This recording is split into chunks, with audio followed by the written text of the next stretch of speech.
안녕하세요, 여러분. 오늘도 제 이야기에 귀 기울여 주셔서 감사합니다. 여러분은 혹시 인생을 송두리째 흔들어 놓은 뜻밖의 순간을 경험해 본 적 있으신가요? 아무런 말 한마디 없었는데 그저 건네받은 작은 무언가 때문에 눈물이 핑 돌고 삶을 다시 바라보게 되는 그런 순간 말입니다. 오늘 소개해드릴 사연은 바로 그런 이야기입니다. 지친 하루 끝, 우연히 마주한 한 아이의 미소와 손에 쥐어진 작은 종이약. 그것은 단순한 종이 조각이 아니었습니다. 한 사람의 인생을 다시 일으켜 세운 기적 같은 선물이었죠. 과연 그 종이약에 담긴 의미는 무엇이었을까요? 그리고 그날 이후 주인공의 삶은 어떻게 달라졌을까요? 지금부터 함께 들어보시겠습니다. 안녕하세요. 저는 오늘 제 인생에서 가장 힘들었던 시절에 찾아온 기적 같은 순간을 나누고 싶어 이렇게 사연을 씁니다. 몇 년 전 저는 회사에서 큰 위기를 겪었습니다. 맡은 프로젝트가 잇따라 실패하고 동료들과의 관계도 삐걱거리면서 하루하루가 버겁게 느껴졌습니다. 집에서도 웃음을 잃은 지 오래였고 부모님께는 차마 제 속마음을 털어놓을 수도 없었습니다. 그렇게 하루하루가 터널처럼 어둡게 이어지고 있었죠. 그날도 퇴근길이었습니다. 겨울비가 촉촉히 내리던 저녁, 저는 버스 맨 뒷자리에 앉아 창밖을 멍하니 바라보고 있었습니다. 내일도 똑같겠지. 내가 뭐 잘하고 있는 게 있을까? 마음속에서 자꾸만 한숨만 나왔습니다. 그때였습니다. 제 앞자리에 앉아있던 꼬마아이가 느닷없이 고개를 돌리더니 저를 똑바로 바라보며 방긋 웃는 겁니다. 순간 너무 어색해서 피식 웃고 말았는데 이상하게 그 미소가 제 마음속 깊은 곳을 건드렸습니다. 잠시 후 그 아이는 손에 꼭 쥐고 있던 작은 종이약을 제게 내밀었습니다. 말없이 그저 제 손바닥 위에 올려놓고는 엄마 손을 잡고 버스에서 내렸습니다.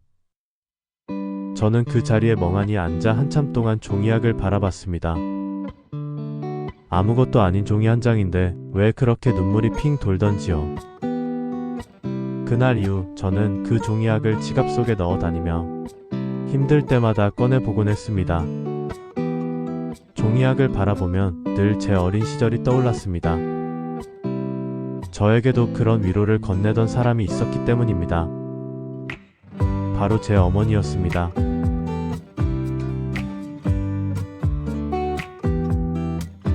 어릴 적 시험을 망치고 울던 제 옆에서 어머니는 늘 이렇게 말씀하셨습니다. 괜찮아. 결과가 다가 아니야. 노력하는 내가 자랑스럽다. 그 미소가 있었기에 어린 시절의 저는 다시 힘을 낼 수 있었습니다. 하지만 어른이 되어서는 언제부턴가 그 따뜻함을 잊고 살아왔습니다. 늘 바쁘고 늘 힘들다는 이유로 말이죠. 그날 만난 꼬마의 미소와 종이약은 저를 어린 시절 어머니 곁으로 데려가 주었습니다. 그리고 제 안에서 작은 다짐이 시작되었습니다. 나도 언젠가는 누군가에게 저 아이처럼, 어머니처럼 작은 위로가 되는 사람이 되어야겠다. 그 뒤로 저는 작은 것부터 실천하기 시작했습니다.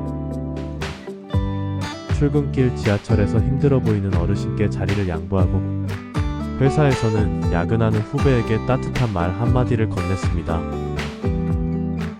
어느 날은 새벽까지 일하는 막내 직원에게 제가 직접 컵라면과 삼각김밥을 사다 주기도 했습니다. 그는 놀란 눈빛으로 저를 보더니 이렇게 말했습니다. 선배님, 사실 요즘 너무 힘들었는데 이 작은 배려가 큰 힘이 됩니다. 그 말을 듣는 순간 제 가슴 깊은 곳에서 뜨거운 것이 올라왔습니다. 바로 그날의 종이학이 제게 전해준 힘과 같다는 걸 느꼈기 때문입니다. 세월이 흘러 지금은 회사도 안정이 되었고 제 마음도 많이 단단해졌습니다. 하지만 제 책상 서랍 안에는 여전히 그날 받은 종이학이 고이 들어 있습니다. 조금은 구겨지고 색도 바랬지만 그 안에 담긴 의미는 여전히 선명합니다. 저는 지금도 힘든 순간마다 그 종이학을 꺼내보며 다짐합니다. 오늘도 나는 누군가에게 작은 기적이 될 수 있다. 세상은 여전히 각박하고 살아가는 일이 쉽지만은 않습니다. 하지만 저는 믿습니다. 누군가의 작은 미소, 작은 손길, 작은 종이학 하나가 또 다른 사람의 삶을 바꿀 수 있다는 것을요. 언젠가 제가 받은 그 기적을 또 다른 누군가에게 전할 수 있다면 그것만으로도 제 인생은 충분히 의미 있다고 생각합니다. 오늘도 저는 서랍 속의 종이학을 바라보며 조용히 기도합니다. 혹시 지금 힘들어하고 있는 누군가가 있다면 나의 작은 행동 하나가 그에게 따뜻한 위로가 될 수 있기를. 오늘의 사연 어떠셨나요? 아마 이 이야기를 들으시면서 여러분도 각자의 마음속에 남아있는 작은 친절의 기억을 떠올리셨을 것 같습니다. 비 오는 날 누군가 내민 낡은 우산처럼 우리의 일상 속 작은 배려가 세상을 바꾸는 큰 기적이 되기도 합니다. 오늘도 사연을 재밌게 들어주신 구독자분들께 감사드리며 좋아요, 구독, 댓글 부탁드려요.